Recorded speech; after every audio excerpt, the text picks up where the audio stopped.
আসসালামু আলাইকুম। কেমন আছো আমার প্রিয় সকল বন্ধুরা? আশা করি তোমরা সকলে অনেক অনেক ভালো আছো, আনন্দে আছো, সুস্থ আছো। আলহামদুলিল্লাহ আমিও অনেক ভালো আছি। আমার সকল বন্ধুদের জন্য রইল অসংখ্য ধন্যবাদ, অনেক অনেক ভালোবাসা ও শুভকামনা। আজকে আমি তোমাদের সঙ্গে শেয়ার করতে চলেছি একেবারে খুবই সুস্বাদু একটা রেসিপি, যেটা হচ্ছে পনির পোলাও। আমরা কিন্তু অনেকেই কম বেশি পোলাও খেয়ে থাকি প্রায়ই, তখন কিন্তু আমাদের একঘেয়েমি লেগে যায়। তখন কিন্তু আমরা এভাবে বানিয়ে নিতে পারি পনির পোলাও। যারা একবার পনির পোলাও খেয়ে দেখেছো তারা তো অবশ্যই জানো, আর যারা না খেয়েছো তারা অবশ্যই আমি যেভাবে পনির পোলাও বানিয়ে থাকি সেভাবে একবার ট্রাই করো। মাশাআল্লাহ, ভীষণ ভালো লাগে খেতে এ ধরনের পনির পোলাও। এ ধরনের পনির পোলাও বানালে তার সঙ্গে মাছ মাংস ডিম কিন্তু কিছুই লাগে না, এত সুন্দর একটা টেস্ট হয়। তো দেখে কিন্তু তোমরা বুঝতেই পারছো যে কতটা সুন্দর হয়েছে। এটা দেখতে যতটা সুন্দর হয়েছে খেতে কিন্তু ততটাই ভালো লাগবে। তো চলো দেখে নাও আমি কিভাবে এই খুব সহজে পনির পোলাও রেসিপি বানিয়ে থাকি। তো এখানে আমি প্রথমেই কিন্তু 500 গ্রাম চাল নিয়ে নেব। এখানে 500 গ্রাম বাসমতি চাল নিয়ে নিচ্ছি পোলাওয়ের। তো এখানে কিন্তু দেখো আমি একটা গ্লাসের সাহায্যে মেপে নিলাম। তোমরা যাতে চাল মাপো সেটার সাহায্যে মাপ করে নেবে, তাতে করে জলটা দিতে কিন্তু ভীষণ সুবিধা হয়। তো এখানে আমি দেখো কফি কাপে 2 কাপ চাল নিয়ে নিলাম, যেটা আমার 500 গ্রাম চাল। তারপরে এটাকে আমি জল দিয়ে ভিজিয়ে দেব। তো এখানে চালটা রেডি করে নিয়েছি, আর জল দিয়ে চালটাকে কিছুক্ষণের জন্য ভিজিয়ে রাখবো। এখানে আধ ঘন্টা ভিজিয়ে রাখবো। চালটা ভেজালে কিন্তু খুব সুন্দর হয় ভাতটা, তাতে করে খুব সুন্দর নরম হবে। তো এখানে চালটাকে আমি ভিজিয়ে দিলাম। চালটা ভেজানো হয়ে গেল, রেখে দিলাম। আর এখানে আমি পনিরটাকে রেডি করে নেব। তো এখানে আমি 500 গ্রাম চাল নিয়েছি, তাই এখানে নিয়ে নিয়েছি 200 গ্রাম পনির। তো পনিরটা নিয়ে নিয়েছি দেখো 200 গ্রাম। পনিরটাকে এখন আমি কেটে নেব।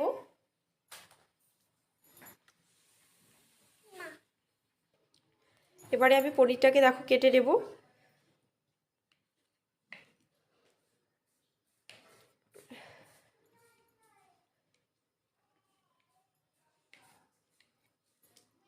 তো পনিরটাকে আমি কেটে নিচ্ছি। পনিরটাকে কিন্তু আমি খুব ছোট করব না, এখানে পনিরটাকে একটু বড় বড় এভাবে লম্বা লম্বা সাইজ করে কেটে নেব।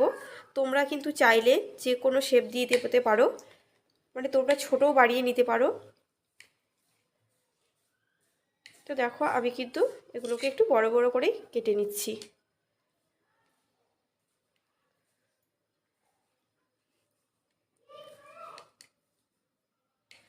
তো তোমাদের দেখিয়ে দিলাম যে ঠিক কীভাবে কাটলাম আমি, লম্বা লম্বা করে এভাবেই কিন্তু কেটে নিতে হবে।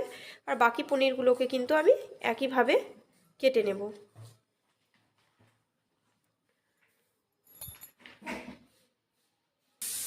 তো সব পনিরগুলো কিন্তু একইভাবে কেটে নিয়েছি। এরপর রান্না করার সময় দেখিয়ে দিচ্ছি কি কি ঠিক উপকরণ লাগছে। এখানে আমি প্রথমেই কড়াইয়ে ঘি দিয়ে দেব। কড়াই বসিয়ে দিয়েছি, কড়াই ঘি দিয়ে দিলাম। তারপর এর মধ্যে আমি দিয়ে দেব পেঁয়াজ। তো এখানে দেখো আমি 5টা পেঁয়াজ কেটে নিয়েছি বেরেস্তার জন্য। আর দেখো এরকম লম্বা লম্বা করে মিহি মিহি করে কেটেছি, একদমই যেন পেঁয়াজটা খুব সুন্দরভাবে ভাজানো হয়। এবার আমি পেঁয়াজটাকে ভেজে নেব।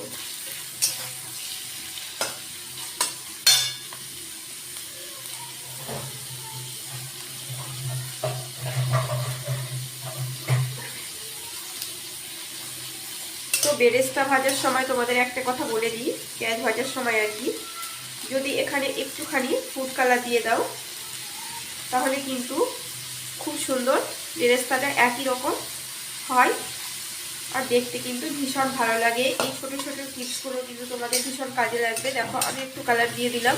এবার বেরেস্তাগুলোকে সুন্দরভাবে ভেজে নেব, তাতে করে প্রত্যেকটা একই কালার হবে।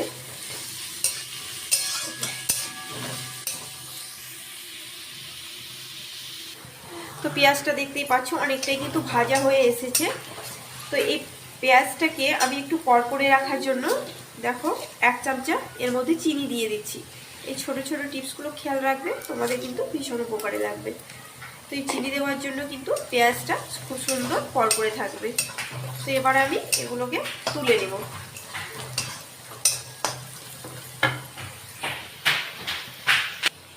তো আমি পেঁয়াজটাকে তুলে নিচ্ছি।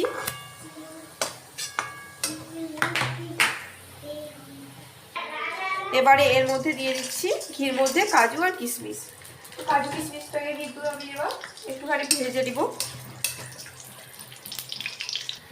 কাজু কিশমিশটা ভাজা হয়ে গেছে, ফুলে ফুলে উঠেছে কিশমিশগুলো, দেখে বুঝতে পারছো। কিশমিশগুলোকে এবার কাজু কিশমিশগুলোকে তুলে দেব। এবারে এই ঘিয়ের মধ্যে কেটে রাখা পনিরগুলোকে দিয়ে দিচ্ছি। পনিরগুলোকে এবারে আমি ভেজে নেব। পনিরগুলো দিয়ে দিলাম। তারপরে পনিরগুলোকে একটু লাল লাল করে ভাজবো, যেন একটু কালার আসে হালকা। পনিরগুলো দেখো একটু কালার এসেছে। এবারে আমি পনিরগুলোকে তুলে নেব।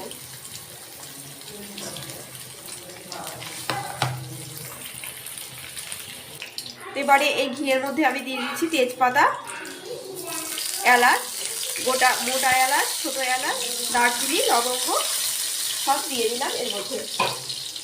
আর এর মধ্যে দিয়ে দেব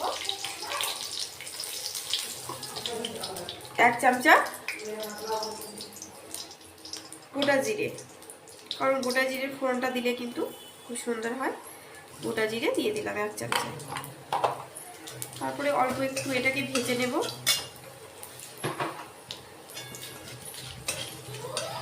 দেখো এটাকে কিন্তু অল্প একটু ভেজে নিলাম। ফোড়নটা কিন্তু খুব সুন্দর একটা ফ্লেভার বেরিয়েছে। এবারে দিয়ে দিচ্ছি আমি ঝরিয়ে রাখা চালটাকে। এই যে চালটাকে আমি ঝরিয়ে রেখেছিলাম তার মধ্যে দিয়ে দিলাম। তো এই চালটা সরিয়ে চালের মাঝখানে একটু অল্প ঘি দিয়ে দিলাম 1 চামচা। আসলে আমার আরও একটা ফোড়ন দেওয়ার কথা ছিল, যেটা আমি দিতে পারিনি বা দেওয়া হয়নি, তো ভুলে গেছিলাম আর কি। এখানে আমি দিয়ে দিলাম 1 চামচা আদা পেস্ট। তো এখানে 1 চামচা আদা পেস্ট দিয়ে দিলাম। আদাটাকে ঘির মধ্যে একটু অল্প কষিয়ে নেব।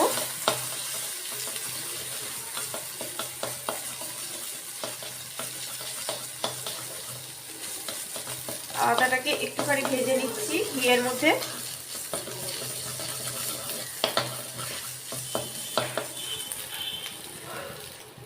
তারপর এটাকে আমি মিক্স করে নেব। এবার চালটাকে আমি একটু অল্প ভেজে নেব। এবারে আমি চালটা ভাজার সময় চালের মধ্যে দিয়ে দেব স্বাদ মতো চিনি, আর দিয়ে দিচ্ছি স্বাদ মতো লবণ। তো এই চিনি আর লবণটা দেওয়ার পর কিন্তু আমি বেশ 5 মিনিট ধরে চালটাকে কষাবো, মানে ভাজবো আর কি। চালটা কিন্তু যত বেশি সুন্দর করে কষানো হয়, ভাজানো হয়, ভাতটা কিন্তু ততটাই সুন্দর হয়, টেস্টি হয়। তো এটাকে আমি আরও অল্প একটু ভেজে নিচ্ছি। তো তোমাদের চালটা দেখিয়ে দিই কেমন হয়েছে। দেখতেই পাচ্ছ চালটা কিন্তু ভাজা হয়ে গেছে, চালটার মধ্যে কিন্তু কোনো জল নেই। এবারে এখানে আমি চালের মধ্যে দিয়ে দিচ্ছি গরম জল। তো এখানে আমি, তোমরা দেখলে যে 500 চাল নিয়েছিলাম, মানে হচ্ছে যে 500 চালটা আমি মেপেছিলাম, তো আমার একটা গ্লাসে মেপে নিয়েছিলাম, সেটা 3 গ্লাস। তো 3 গ্লাস চাল মানে এখানে আমার ডবল জল লাগবে। তোমরা ঠিক যতটা চাল নেবে তার ডবল কিন্তু জল দেবে। আর আমি আধ গ্লাস বেশি পরিমাণে জলটা দিয়ে দিয়েছি, তাতে করে ভাতটা কিন্তু খুবই সফট হবে।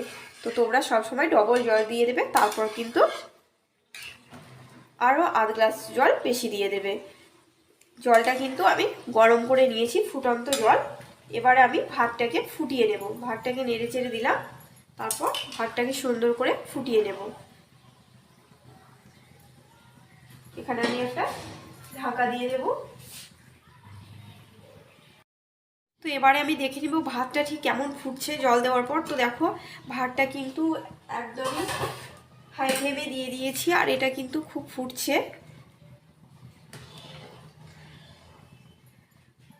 হাই ফ্লেমে দেওয়ার পর একদমই ফুটিয়ে নিলাম। তারপর আমি এটা ঢাকা দিয়ে আমি গ্যাসটাকে কিন্তু বন্ধ করে রেখে দেব। 20 মিনিট পর এসে দেখার পর ভাতটা কিন্তু একদমই ঝরঝরে হয়েছে, আর পুরোটাই কিন্তু খুব সুন্দর সেদ্ধ হয়ে গেছে।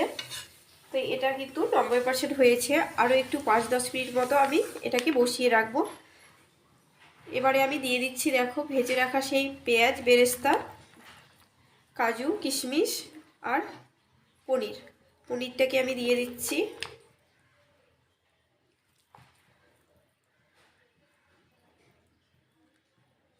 দেখো সবগুলোকে কিন্তু আমি দিয়ে দিলাম।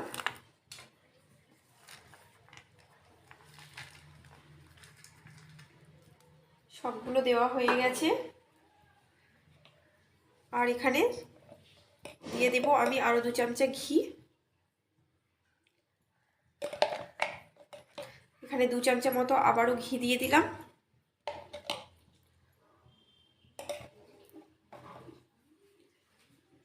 তারপর এখানে আমি দিয়ে দিচ্ছি সবশেষে একটুখানি ধনেপাতা কুচি।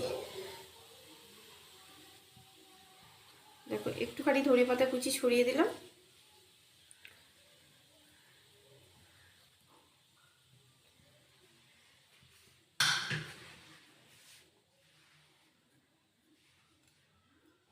সব উপকরণ আমার দেওয়া হয়ে গেছে। এবারে আমি ঢাকা দিয়ে ঢেকে দেব আর গ্যাসটাকে জ্বালিয়ে দিয়ে আরও 5 মিনিট মতো এটাকে বসিয়ে রাখবো। তো আবারও 5 মিনিট পর এটাকে তুলে দেখে নেব। তারপর কিন্তু এটাকে আমি সবগুলোকে ভাতের সঙ্গে একসঙ্গে এভাবে কিন্তু মিশিয়ে দেব।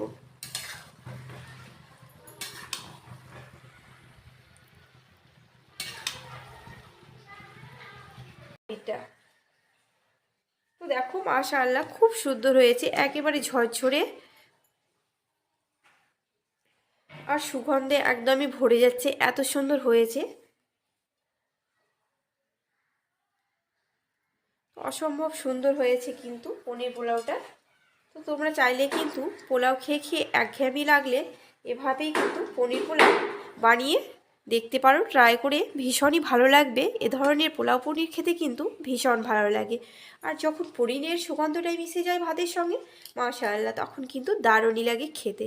তো দেখতেই পাচ্ছ কতটা সুন্দর হয়েছে, কতটা ঝরঝরে এবং লোভনীয়। এটা কিন্তু আমি একেবারেই গ্যাস বন্ধ করেই কিন্তু বানিয়ে নিলাম খুব সহজেই পনির পোলাও। তো আজকের আমার রেসিপিটি কেমন লাগলো তোমরা কিন্তু কমেন্ট বক্সে অবশ্যই জানাতে ভুলো না। আর ভালো লাগলে আমার চ্যানেলটিকে লাইক, শেয়ার, কমেন্ট ও সাবস্ক্রাইব করে আমার পাশে থেকো। সবাই অনেক অনেক ভালো থেকো, সুস্থ থেকো। দেখা হচ্ছে তোমাদের সঙ্গে নেক্সট ভিডিওতে। আল্লাহ হাফেজ।